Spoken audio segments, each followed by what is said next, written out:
Hi, I'm Josh Patrick and you're at Ask Josh Patrick. And today we're going to talk about how to make wise decisions. You know, our purpose at Ask Josh Patrick is to help you have a better life. And we often do this by helping people get unstuck.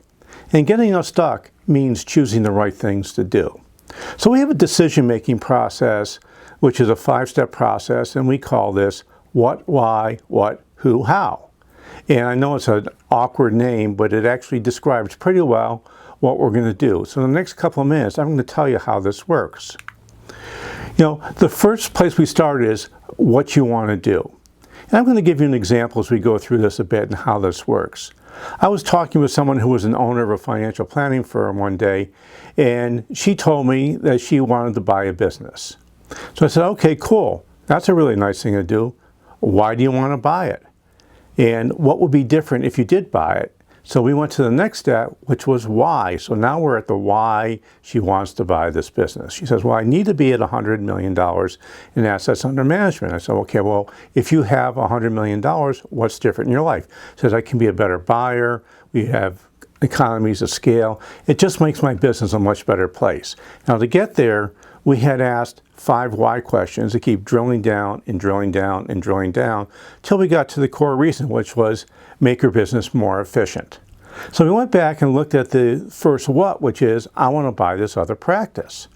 And she was at $50 million in assets under management. She wanted to go to $100 million in assets under management. Yes, buying another practice would be simple, but the integration part would have been very complicated.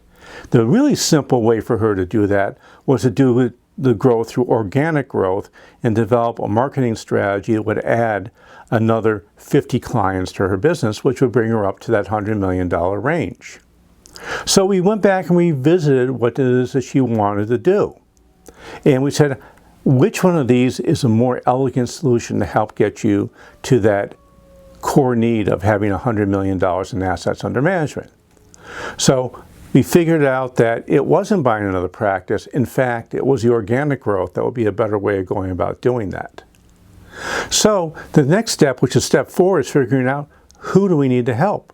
I mean, before we get around to doing how we're going to do this process, it's important to know who's on the team, who's internally on the team, who's externally on the team. And when we choose the members on the team, the good news is we're very clear about what we want to do and why it's important for us to get there. Then the final step, which is how, is what I call the easy step. We now have the what we want to do, we know why we want to do it, we know who's going to be on the team. So now we can have a conversation with that team about what is the best way to get there. And in my experience, when you put the how at the end of the process and not at the beginning of the process, which is what most people do, the whole thing works much better. So if you're interested in learning more about what this process is, I'm going to encourage you to have a conversation with me. All you have to do is click on the button below and give me your name and write down some times they're going to work for you, and we'll be glad to have a conversation. Thanks so much for spending a little bit of time with me today. I hope you enjoyed it, and I hope you come back and visit us again at Ask Josh Patrick.